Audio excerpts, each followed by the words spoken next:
Bonsoir à toutes et à tous et bienvenue à ce nouveau talk de la Compagnie des commissaires aux comptes de Paris sur la réforme de l'audit européenne et son implication dans notre droit national.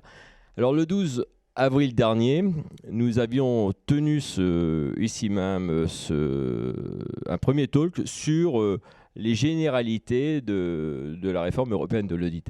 Et ce soir, nos quatre intervenants vont affiner cette matière puisqu'ils vont analyser pour vous les conséquences de cette réforme de l'audit sur les mandats non EIP. Alors beaucoup considèrent que cette réforme concerne uniquement les grands mandats EIP et donc par voie de conséquence les grands cabinets d'audit, puisqu'il y a des règles spécifiques avec un texte, le règlement, des règles spécifiques sur ces mandats EIP. Mais il y a aussi une nouvelle directive audit qui s'applique à tous les mandats, qu'ils soient EIP, non EIP, petits ou grands mandats. Donc c'est bien une réforme qui va avoir des incidences sur l'ensemble des mandats, sur les 230 000 mandats, et qui va avoir aussi des changements en matière d'audit pour les 13 500 commissaires aux comptes en France. Donc, sans plus tarder, je vais laisser le micro à Nathalie Lutz, qui va de nouveau animer ce talk ce soir.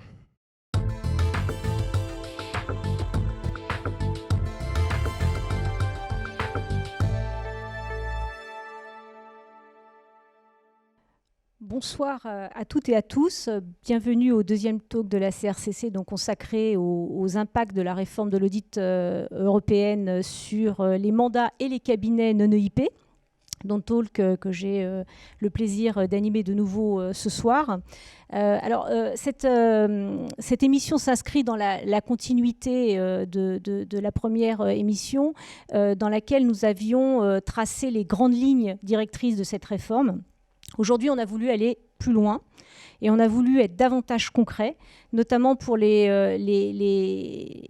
cabinets de petite et moyenne taille qui, bien souvent, ne signent que des mandats non EIP.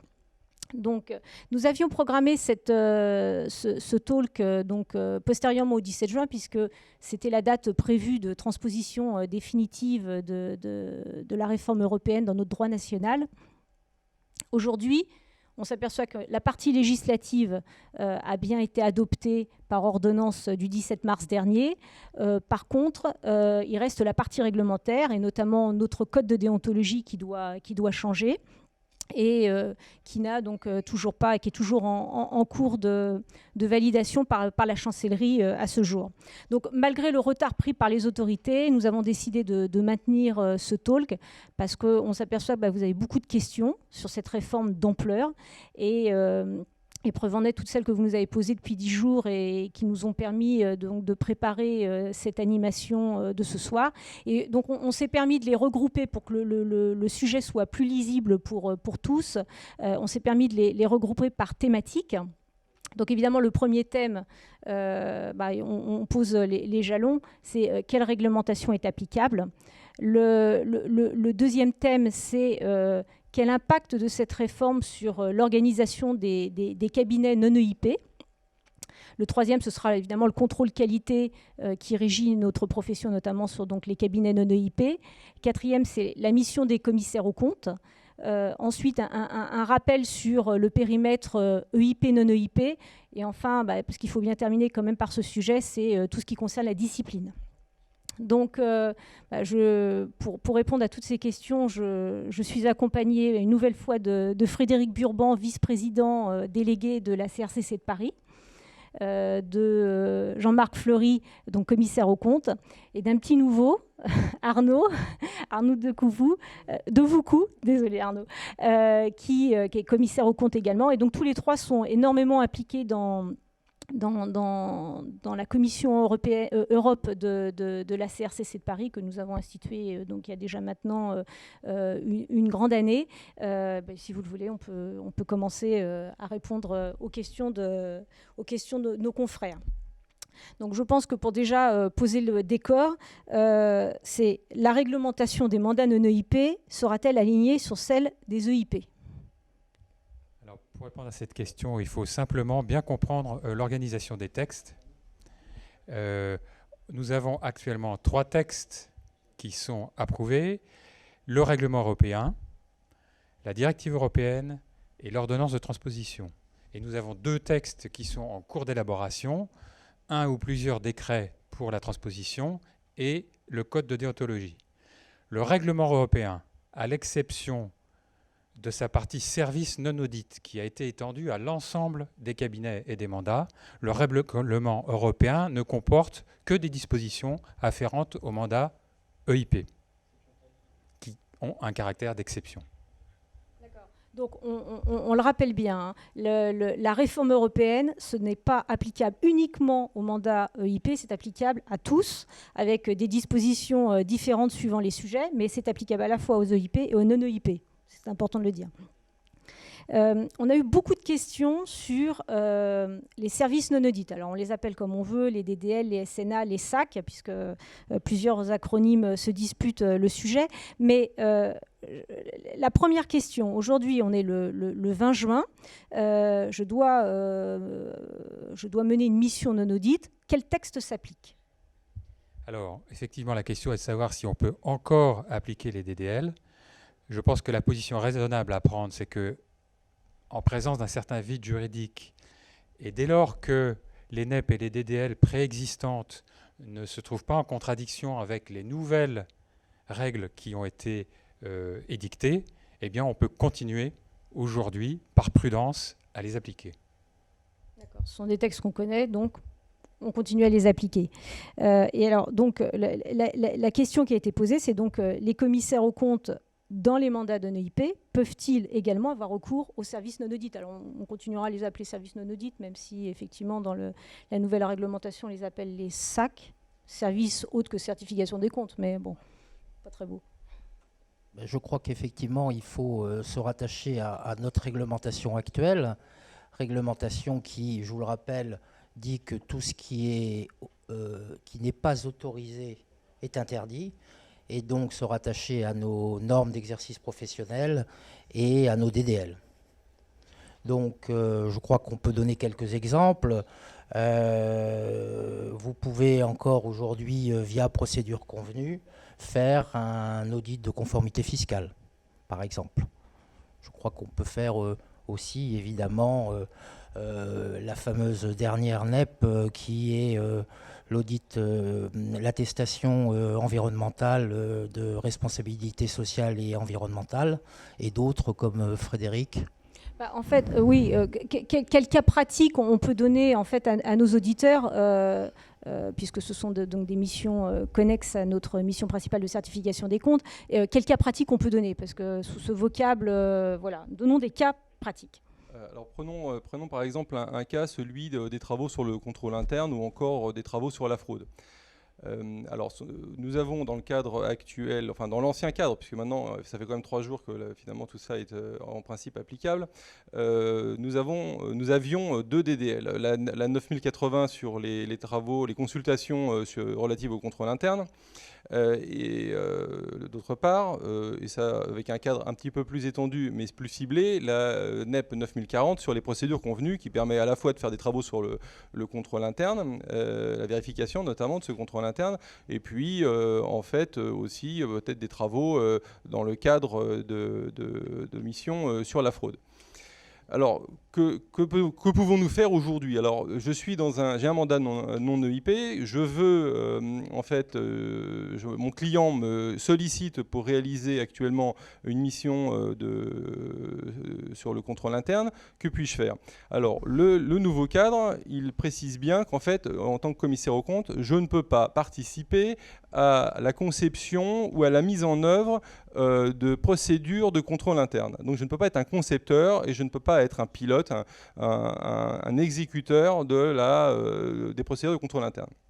Mais en fait, cette lecture laisse quand même une place finalement importante à toutes les dispositions qu'on vient de citer, qui peuvent aller, par exemple, de la conformité à un référentiel, puisque Arnaud, tu citais la conformité en matière de contrôle interne. On peut très bien, par exemple, faire des vérifications de la conformité à un référentiel. C'est un exemple. Bon.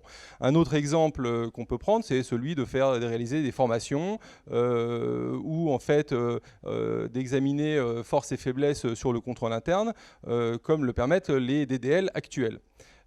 Donc déjà un spectre finalement assez vaste de missions sur le contrôle interne.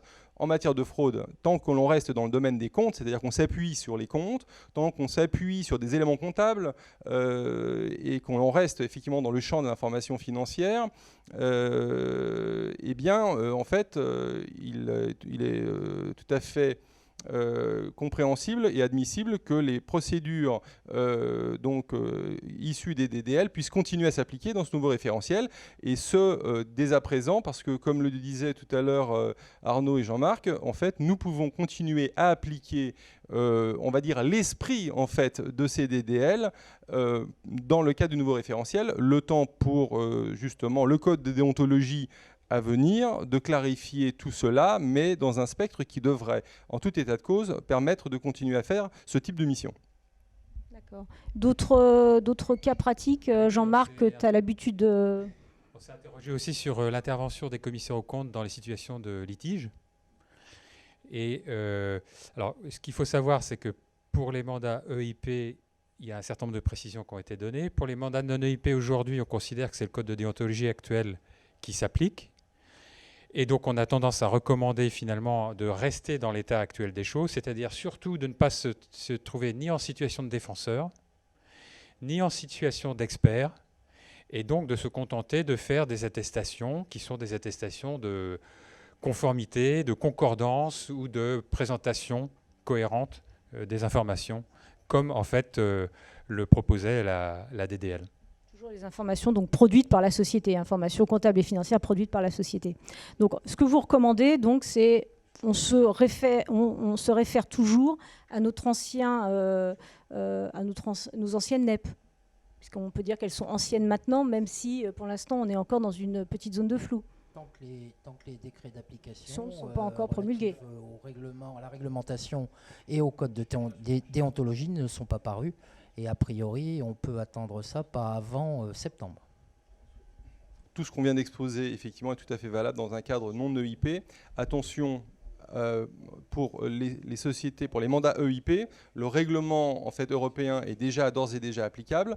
Et donc, en matière, par exemple, de travaux sur le contrôle interne, il faut faire attention que dans les mandats EIP, en fait, on ne peut pas accepter de nouveaux mandats dans lesquels on a réalisé de telles missions de contrôle interne, de préparation, conception, mise en œuvre, lorsqu'on a réalisé cette mission au cours de l'exercice, en cours certainement, mais également l'exercice précédent. En fait, l'exercice d'acceptation du mandat. Donc attention à cette particularité qui est un petit peu nouvelle par rapport à notre ancien code de déontologie et qui s'applique en fait dès à présent, en fait, puisque le règlement européen s'applique à toutes les missions et tous les nouveaux mandats à partir du 17 juin. Donc attention à cette particularité. Mandat EIP. EIP. Donc revenons à notre sujet du jour, les cabinets et mandats non EIP. Et on voulait aborder donc une deuxième thématique, c'est l'organisation des cabinets non EIP. Est-ce que la réforme européenne va avoir un fort impact sur l'organisation de nos cabinets? Alors, à mon avis, oui, parce que vous allez voir dans la liste de nouveautés que je vous donne qu'il y en a un grand nombre. Bien entendu, on connaît déjà un certain nombre d'exigences, mais grosso modo, l'Union européenne a voulu faire entrer la norme ISQC1 de l'IFAC dans les cabinets, quelle que soit leur catégorie. Donc aujourd'hui, les stratégies et les procédures des cabinets doivent donner un certain nombre de garanties. Première garantie, c'est la non-intervention des propriétaires et de la gouvernance des cabinets dans l'exercice professionnel en fait, des associés au quotidien. Deuxième garantie, des exigences très terre-à-terre, une administration, une comptabilité saine. L'existence de procédures d'évaluation des risques. Le contrôle et la protection des systèmes de traitement de l'information. Bon, ça on connaît que les employés et les sous-traitants disposent des connaissances et expériences appropriées, que les sous-traitants et que l'organisation de la sous-traitance ne porte pas atteinte au système de contrôle qualité interne du cabinet, ni à la capacité de contrôle par le H3C. Bien entendu, la prévention, la détection, l'élimination et la gestion de tous les risques pouvant peser sur l'indépendance, la formation, l'encadrement et le contrôle des activités des employés, l'existence de procédures d'audit, l'organisation des dossiers d'audit, mais aussi l'existence d'un système de contrôle qualité interne évalué annuellement, y compris en termes d'adéquation des procédures, d'efficacité et des mesures correctrices. Et aujourd'hui déjà, le H3C vous pose des questions. Qu'en est-il des mesures correctrices lorsque vous avez des remarques ressortant du contrôle qualité? Les systèmes doivent permettre la continuité et la régularité des activités d'audit légal. Les politiques de rémunération doivent être appropriées pour garantir l'indépendance des associés et en particulier ne pas prendre en compte les revenus provenant des activités non audites. Et bien entendu, toutes ces procédures doivent être communiquées aux employés et écrites. Enfin, j'ai également noté qu'en matière d'organisation des travaux, il doit y avoir désignation d'un associé principal sur chaque dossier, sur chaque audit, que les dossiers doivent comprendre une trace de tout manquement à la directive ou au règlement européen, la demande et les conseils reçus d'experts externes, les données de base sur les clients et qu'ils doivent être clos 60 jours après signature du rapport. 60 jours après signature du rapport. Et non plus 90 après l'Assemblée générale. Et nous devons conserver dorénavant toute trace d'une réclamation écrite relative à la performance de l'audit dans nos dossiers. Mais Jean-Marc, sans vouloir affoler nos confrères, ça veut dire quoi? Ça veut dire qu'on demande à un cabinet EIP d'être structuré comme un cabinet EIP? Question bien difficile.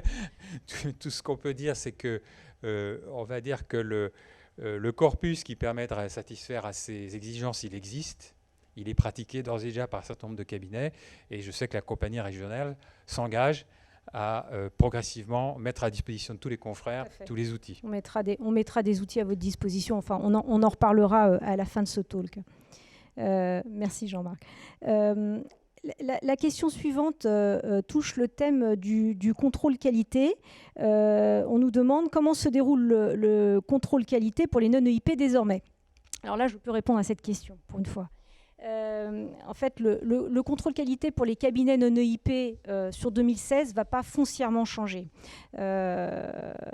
C'est-à-dire que la compagnie régionale continuera à diligenter ce contrôle qualité. Si ce n'est qu'on a certains mandats EIP qui ont basculé en mandats non-EIP, ce qui fait qu'un cabinet qui antérieurement pouvait être contrôlé en tant que cabinet EIP par le H3C devient contrôlé par la CRCC. Bon. Donc sur 2016, il n'y a pas de changement majeur. Reste toujours cette identification des cabinets tels que le H3C le souhaite, c'est-à-dire que vous êtes cabinet non EIP, vous êtes catalogué soit en cabinet risqué, soit en cabinet non risqué. Un cabinet risqué, c'est quoi? Il y a deux cas. Soit vous avez fait l'objet d'un contrôle qualité, le précédent, qui a fait l'objet d'un rapport avec des insuffisances. Donc le H3C exige dans ce cas-là un recontrôle ou pas, d'ailleurs, un plan d'amélioration. Donc là, vous êtes considéré comme cabinet risqué. Soit vous avez fait l'objet d'un contrôle avec des conclusions satisfaisantes, mais vous signez des mandats dits risqués. Alors, les mandats risqués pour le H3C sont les mandats HLM, Chambre de commerce, les partis politiques, les mandats Alternext et marché libre, et puis tous les mandats qui étaient antérieurement en EIP qui ont basculé en non-EIP. Bon, donc conclusion sur 2016, les contrôles des cabinets non-EIP va pas changer. En 2017, c'est plus flou, puisque les textes prévoient qu'il y ait des conventions de délégation qui soient signées entre le H3C et la CNCC, pas la CRCC, qui régiront donc nos contrôles qualité. Donc on vous donnera davantage d'informations. Pour l'instant, on n'est pas capable de vous dire ce qui se passera pour 2017. Bon, vraisemblablement, il y aura peut-être des sous-délégations au CRCC, mais pour l'instant, on n'en sait pas davantage. Après le contrôle qualité, on a eu des questions sur le format des rapports. Et notamment, est-ce que le rapport sur les comptes sur un mandat non EIP sera différent d'un mandat EIP? Alors peut-être qu'il faut rappeler quel format est prévu pour un mandat EIP. Oui, alors en fait, je vais peut-être prendre le contre-pied de cette proposition. D'accord, il ne veut pas répondre à mes questions. Pour dire qu'en fait, dans les mandats en fait, non EIP, en principe, le rapport sur les comptes annuels ne devrait pas fondamentalement changer. Il devrait toujours comporter ces trois parties, c'est-à-dire l'opinion, la justification des appréciations et les vérifications spécifiques. Il y a un débat qui consiste à savoir si en fait le format du rapport prévu dans le règlement européen pour les EIP, qui inclut en fait des observations en fait et une appréciation des faiblesses de contrôle interne dans le corps du rapport, devrait être étendu aux non-EIP.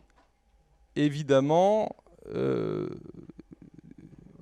bon nombre de confrères ont exprimé une crainte extrêmement importante sur le fait de mettre une information aussi sensible dans un document public et les circonstances ou les réactions que ça pourrait entraîner chez les clients. Donc je pense que tout le monde est conscient aujourd'hui de cette situation, que les pouvoirs publics sont attentifs à cette question et donc on a bon espoir effectivement d'être entendu en ce sens pour que justement en fait, un tel paragraphe sur les faiblesses de contrôle interne ne s'étende pas dans le rapport sur les comptes annuels des entités non EIP. D'accord, mais donc aujourd'hui, on ne peut pas répondre clairement à cette question pour les mandats non EIP. Non, parce qu'en fait, tout ça va dépendre en fait, de tout un dispositif qui passe d'abord par la partie réglementaire de la réforme, qui n'est, comme l'a dit tout à l'heure Jean-Marc, n'est pas encore finalisée. Passe ensuite par l'étape du H3C. Donc on a quand même un certain nombre d'étapes à franchir, mais il semblerait qu'effectivement nous ayons de bons espoirs effectivement, de ne pas étendre ce rapport qui pose effectivement, on imagine bien par exemple dans les PME, une véritable bombe à retardement dans les rapports de commissaires aux comptes, ou une véritable problématique. Il ne faudrait pas que ça nous desserve. Exactement. Le but, c'est on cherche toujours à être utile à nos clients et on ne cherche pas à les desservir, effectivement, en énonçant sur la place publique des données qui peuvent relever davantage en fait, de l'information interne. C'est clair. Une autre question sur l'application des NEP, c'est peut-on encore utiliser les travaux de l'expert comptable? Alors peut-être rappeler la NEP qui est applicable dans ce cas. Alors je rappelle la NEP, c'est la NEP 630, utilisation des travaux de l'expert comptable dans l'entité. Je pense que faute encore de nouvelles réglementations, on peut se rattacher à cette NEP et utiliser les travaux de l'expert comptable. Et vraisemblablement, la transposition permettra ce genre de choses. Ça me permet aussi de rebondir sur l'audit PME. Donc, l'ordonnance de mars 2016 a clairement indiqué qu'on pouvait avoir une application proportionnée des normes d'audit dans les PME. C'est intéressant parce que ça fait directement liaison avec notre norme, la norme PE que vous connaissez tous, qui permet aujourd'hui, si vous ne dépassez pas certains seuils, d'appliquer une norme proportionnée et qui est cette norme PE. Il reste encore au niveau réglementaire vraisemblablement des définitions des seuils, puisque je rappelle que la petite entreprise au sens européen n'est pas la petite entreprise au sens français. Les seuils sont supérieurs, 50 salariés, toujours pareil, mais vous avez 8 millions d'euros de chiffre d'affaires et 4 millions d'euros de total bilan. Mais ceci dit, là, on a quand même un certain rapprochement qui nous permettra vraisemblablement, on utilise aujourd'hui la norme PE, ancienne version, et vraisemblablement, elle sera transposée. Je rebondis sur une question qui nous est arrivée. Quel est l'avenir des petits mandats TPE? On peut répondre à cette question-là. Je parle au niveau de la réglementation européenne, hein, de la promulgation dans notre droit. Aujourd'hui, en dehors de ces éléments qui sont cette fameuse norme PE et sa transposition, on n'a pas connaissance d'autres travaux dans le domaine. D'accord. Il faut donc peut-être rassurer nos confrères pour dire que pour l'instant, les seuils sont inchangés par rapport à ce qu'on connaît aujourd'hui. Restons dans l'existant. Voilà. Les seuils sont inchangés et ne font pas l'objet, en tout cas, de modifications dans le cadre de la réforme européenne. On a reçu des questions encore. Alors on l'avait déjà un petit peu développé lors de notre premier talk, mais on a reçu de nouvelles questions sur le périmètre EIP, non EIP. Donc il me semble important de refaire un point sur le sujet, et notamment un sujet, des mandats que nos confrères à Paris ont souvent, ce sont les associations faisant appel à la générosité publique. Oui. Alors là c'est intéressant parce qu'effectivement, on a maintenant une définition de l'EIP, je ne vais pas revenir dessus puisqu'on parle des non-EIP, et on a aussi des catégories d'entités EIP. Inversement, 4 catégories fondamentalement, hein, puisque vous avez 3 catégories qui ont été imposées par l'Europe, et une dernière catégorie, on peut toujours faire cela en France, une catégorie imposée par le législateur français. Mais à l'inverse, dans chacune de ces catégories, vous avez aujourd'hui clairement des entreprises qui ne sont pas des EIP. Si on parle de la cote, vous avez les entreprises dont les titres sont inscrits sur un marché non réglementé. Et là, c'est important, hein, il y a parfois des confusions. Je parle donc du marché libre et d'Alternex. Ce ne sont pas des EIP. Vous avez raison que de dire que ça peut être considéré comme des entreprises à risque, mais en l'occurrence, ce ne sont pas des EIP. Pour la partie financière, si évidemment les banques et les établissements de crédit sont des EIP, toutes les autres sociétés financières, que ce soit les sociétés d'investissement, les entreprises de financement, les établissements de monnaie électronique, les établissements de paiement, ne sont pas des EIP. Pour ce qui est des sociétés d'assurance, et là, c'est aussi une question, et il y a même en ce moment un certain nombre de contentieux, ou de moins de demandes en révision. Les mutuelles du livre 3, c'est-à-dire celles d'action sociale, ne sont absolument pas des EIP. Les mutuelles du livre 2 sont normalement des EIP, sauf si elles sont totalement assurées et substituées. Et enfin, Totalement, ça veut dire 100% ? 100%. Dès que vous avez quelques pourcents ou quelques pouillèmes de pourcents, vous passez en EIP. Et ensuite, dernière chose, ce qui méritait d'être évoqué à ce sujet, c'est les organismes de sécurité sociale qui ne sont pas des EIP. Alors, le point intéressant, effectivement, ce sont les AGP ou les APG. Alors, AGP, je vous rappelle que c'était les associations faisant appel à la générosité publique. On n'a trouvé rien de mieux que de changer le nom parce que maintenant ça s'appelle les APG, les associations faisant appel public à la générosité. Les AGP, c'est très clair, ne sont pas des EIP. Mais attention, elles restent soumises à la rotation des associés tous les 6 ans, si évidemment elles franchissent 2 des 3 seuils qu'on a évoqués précédemment, les 50 salariés, les 3 100 000 de ressources et les 1 550 000 de total bilan. Et enfin, si elles reçoivent 153 000 de subventions publiques. Donc clairement, les AGP ne sont pas des EIP. D'accord. Mais elles ont des modalités bien à elles. Ce sont des mandats hybrides, voilà, qui ne sont pas des EIP, mais qui bénéficient de la rotation des associés et qui bénéficient du titre de mandat risqué, voilà, pour le H3C. Mais quand même pas, par exemple, la rotation des cabinets. D'accord. On a eu pas mal de questions sur les durées de mandat. Alors, je vais regrouper 2 questions en une. C'était, est-ce que la durée du mandat reste de 6 ans dans les non-EIP et est-ce qu'il y a un impact sur la durée des mandats en cas de recours à l'appel d'offres et en cas de mandat avec COCAC ? Alors là aussi, c'est très important parce qu'il faut vraiment dire et bien spécifier que la réforme européenne de l'audit n'affecte pas dans les non-EIP la durée des mandats. Le mandat du commissaire aux comptes reste de 6 ans. Il n'a pas de limite temporelle et il n'y a pas de rotation d'associés ou de rotation de cabinet. À l'exception parfois, comme on vient de le dire, des AGP et notamment la rotation des associés. Mais clairement, il n'y a pas ces problèmes-là. Pour ce qui est de cette spécificité du recours à l'appel d'offres ou du recours au co-commissariat, de la même manière, dans les non-EIP, ça n'a aucun impact sur la durée du mandat, qui restera de 6 ans, qui est renouvelable indéfiniment, et le plus longtemps possible, j'espère pour vous. Bon, au moins ça permet d'être clair, parce que c'est vrai qu'on entend beaucoup de choses et on a un peu tendance, dans cette réforme de l'audit, on a un peu tendance à confondre tout ce qui est mandat EIP et non-EIP. Donc on voulait vraiment clarifier ce point-là. Il y a une thématique qu'on voulait aborder, qui est toujours une thématique lourde. On l'avait déjà pas mal abordé lors de notre première animation, mais on a eu encore beaucoup de questions sur le sujet, et notamment qui est en charge de la discipline pour les cabinets non-EIP.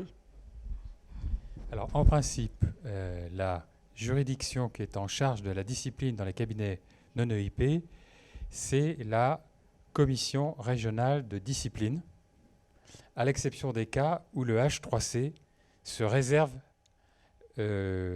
soit la possibilité, soit de par la loi, l'exercice de ce mandat de discipline. Alors, les cas sont donc listés. C'est lorsqu'il s'agit d'une action à l'encontre d'une personne qui n'est pas un commissaire aux comptes, ça passe par le H3C. D'une action à l'encontre d'un auditeur étranger, ça passe par le H3C. Lorsque le commissaire aux comptes est mis en cause en même temps qu'une personne mentionnée au 2 de l'article L824.1, et notamment ça concerne des cas où il y aurait des infractions touchant à l'indépendance, des problèmes de délai de viduité avant de prendre une fonction au sein de l'entité auditée, par exemple, ou des liens avec l'entité auditée, ou lorsqu'il y a résistance de l'entreprise aux investigations du H3C.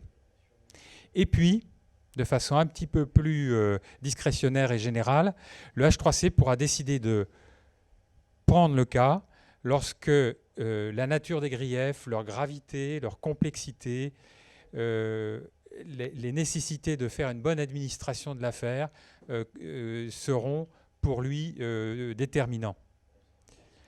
Alors, donc ça, c'est le choix entre les deux juridictions. Mais ce qui est très important, c'est de considérer que on est aujourd'hui dans un nouvel ère au plan du droit, une nouvelle ère, c'est-à-dire que on est passé à une procédure administrative de sanction.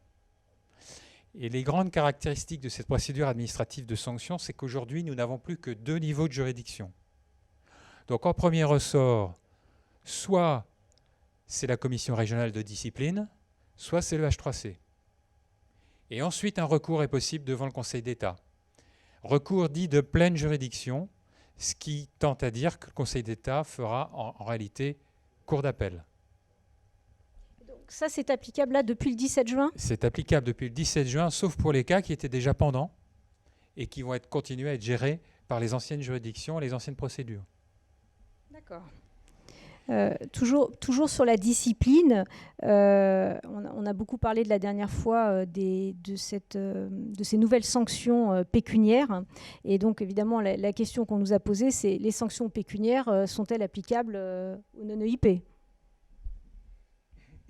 C'était déjà moi qui avais répondu à cette question. Mais tu maîtrises tellement bien le sujet. J'imagine à quel point je dois, en fait, à travers cet écran, de servir de cible à bon nombre de confrères qui sont énervés par ces procédures. Alors oui, effectivement, les commissaires aux comptes de mandat de non-EIP, malheureusement, n'échappent pas en fait au nouveau dispositif, dont il faut rappeler effectivement les principales lignes. Alors, d'abord, rappeler le dispositif préexistant et qui est maintenu. Donc, il y a d'abord tout le système de fautes disciplinaires qui donc impose, par exemple, donc toute une échelle de sanctions qui vont du blâme, puis l'avertissement, éventuellement une interdiction d'exercer temporaire, une radiation, enfin tout le quantum que l'on connaît déjà actuellement. Il s'y ajoute en fait également, le cas échéant, une interdiction en fait d'administrer ou de diriger une entreprise d'intérêt public, même d'une société de commissaires aux comptes, pendant une durée de 3 ans, ce qui vient se rajouter aux fautes disciplinaires que je viens de citer. Bien entendu, les peines d'inéligibilité professionnelle pendant une période maximum de 10 ans. Ça, c'est le dispositif de sanction autre que pécuniaire. Évidemment, ce qui cristallise aussi le mécontentement, c'est le système de sanctions pécuniaires qui, lui, en fait, impose en fait, des sanctions financières aux confrères personnes physiques ou personnes morales. Donc, pour les personnes physiques, ça peut aller jusqu'à 250 000 €. Et pour une personne morale commissaire aux comptes, eh bien, ça peut monter jusqu'à 1 million d'euros. Ou, effectivement, si ce montant est plus élevé, la moyenne, enfin, on va dire un an d'honoraires, une moyenne de 1 an d'honoraires dû facturé à l'entité sur laquelle la faute a été identifiée. Donc, évidemment, ce sont des sanctions lourdes, c'est très clair. Et donc, évidemment, on peut très bien comprendre l'inquiétude ou le mécontentement que ça peut susciter. En dehors de ça, bien entendu, se maintiennent les règles de viduité que l'on connaissait, qui donc s'inscrivent entre le moment où le commissaire aux comptes cesse ses fonctions de commissaire aux comptes d'une entité et où il peut rejoindre cette entité, puis les fonctions où le commissaire aux comptes, le salarié ou le dirigeant d'une entité quitte ses fonctions pour devenir commissaire aux comptes de cette entité. Ces délais de viduité de plusieurs années persistent. Voilà ce qu'on peut dire pour le confrère commissaire aux comptes. Un point qui revient aussi dans les questions, c'est les sanctions disciplinaires pour les collaborateurs. Oui. Ça, c'est vrai qu'on a beaucoup de questions là-dessus. C'est une petite nouveauté et qui fait un peu peur. C'est une nouveauté qui fait mal et qui fait peur. Alors, il faut quand même aussi, il ne faut pas la négliger. Il ne faut pas non plus, on va dire, la stigmatiser à l'excès, dans le sens où elle vise des circonstances bien particulières.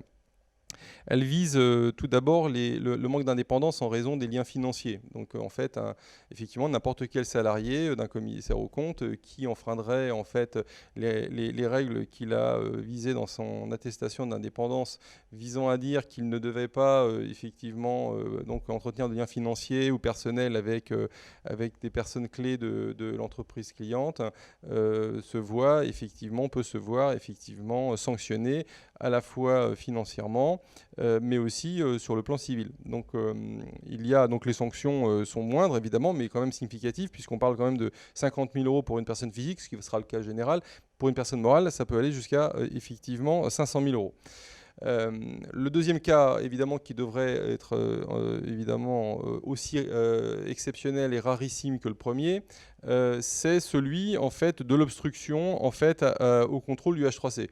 S'opposer au contrôle du H3C donc aboutit à des sanctions civiles et financières à l'encontre du salarié donc concerné, mais aussi bien entendu et de façon équivalente au commissaire aux comptes, enfin à l'associé du commissaire aux comptes qui n'est pas l'associé signataire sur l'entité concernée par ce contentieux.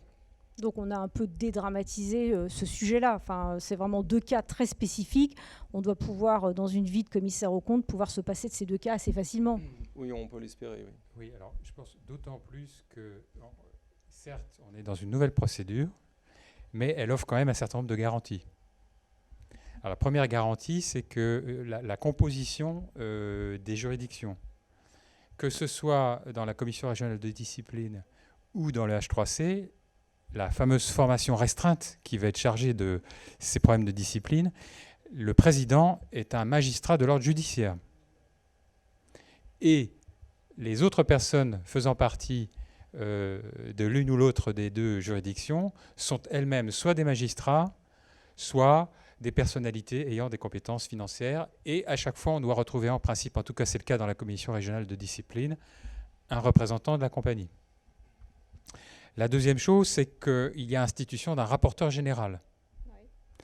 Donc ce rapporteur général peut être saisi par un grand nombre de personnes. Alors on a le président de la Cour des comptes ou d'une chambre régionale de Cour des comptes, on a le procureur de la République, on a le président de l'AMF, le président de la CPR, le président de la compagnie nationale, le président de la compagnie régionale, le président du H3C. Mais ce rapporteur général, il dispose en fait de moyens et il a une procédure à suivre. Donc il y a création, un peu à l'image de ce qu'on a au sein de l'AMF, d'une direction des enquêtes, avec des personnes qui vont être chargées de faire les enquêtes pour le rapporteur général. Le rapporteur général va devoir produire un rapport. Ce rapport va être soumis au H3C.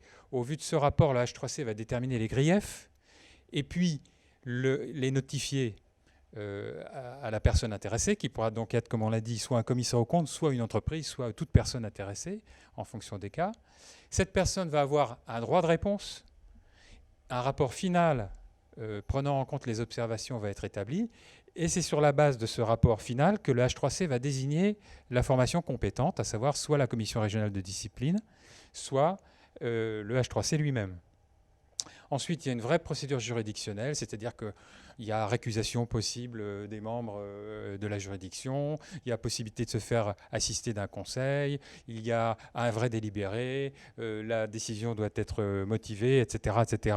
Donc on retrouve des garanties, je dirais, démocratiques.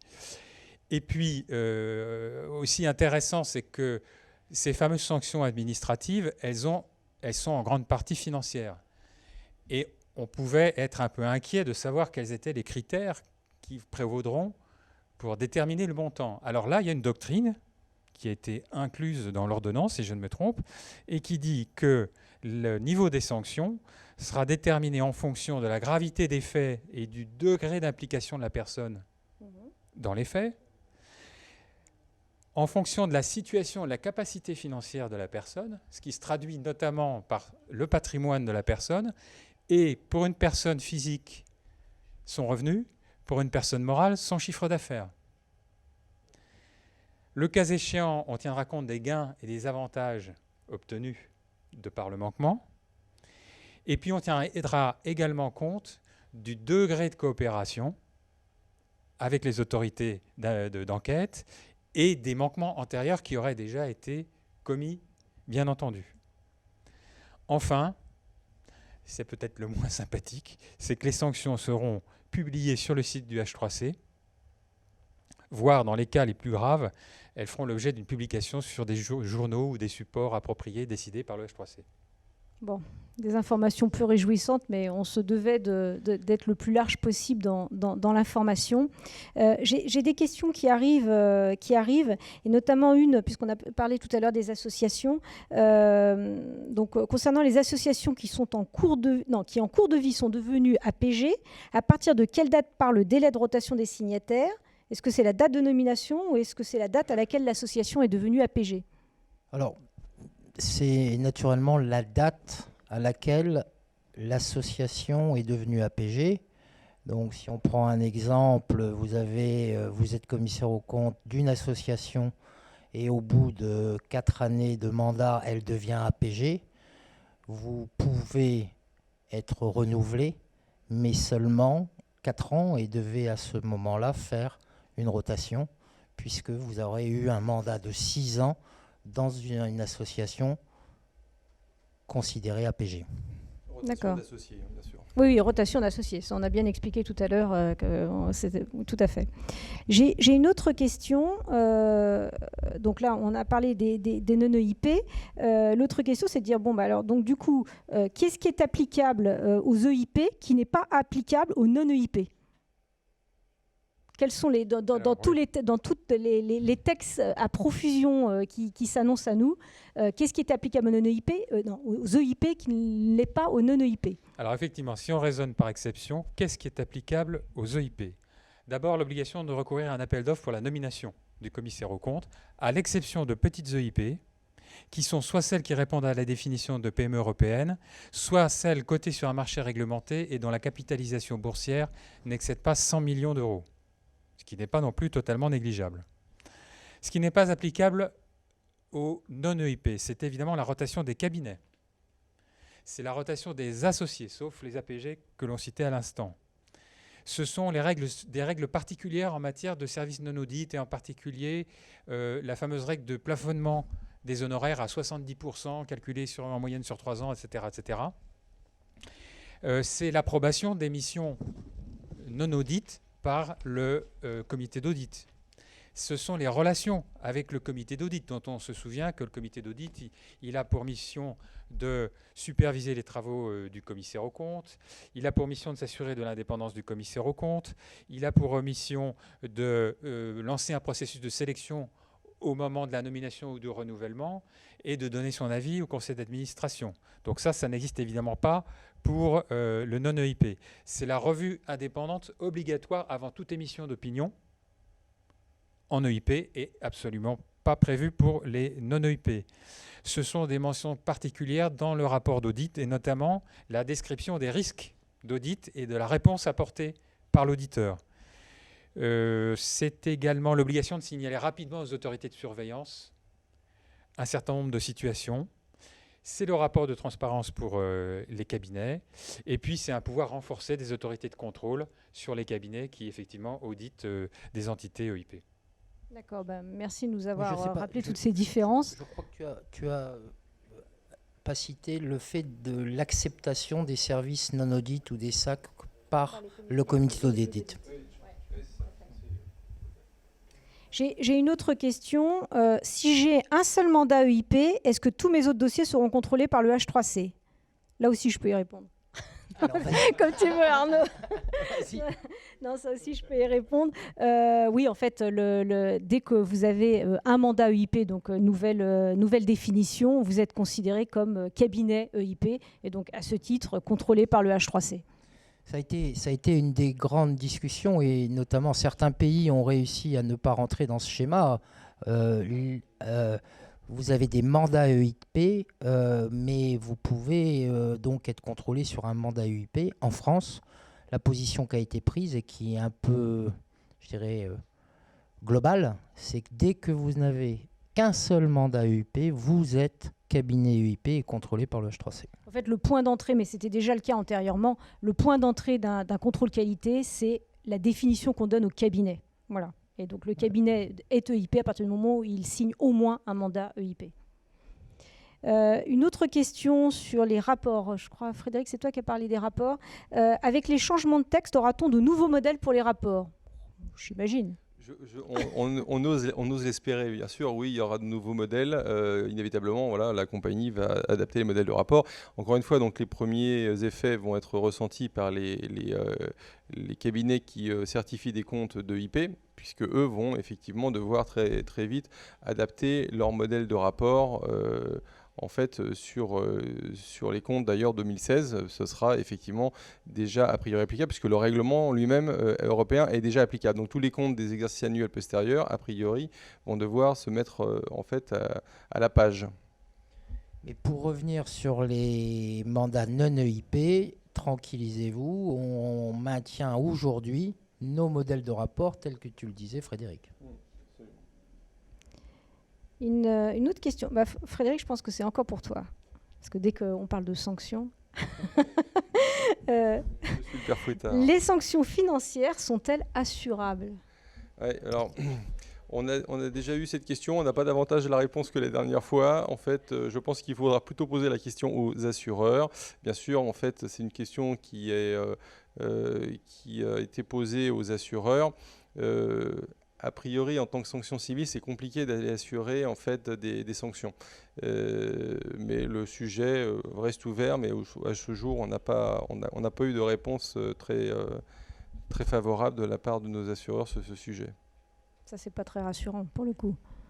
Alors, j'en profite pour attirer l'attention sur le fait que le 17 septembre, sauf erreur de ma part, nous avons la conférence Défense Confrères, oui. Et que ces sujets de sanctions, de procédures seront abordés, y compris avec l'aide de professionnels, avocats, peut-être magistrats, de façon à bien cadrer les choses et à rassurer tout le monde.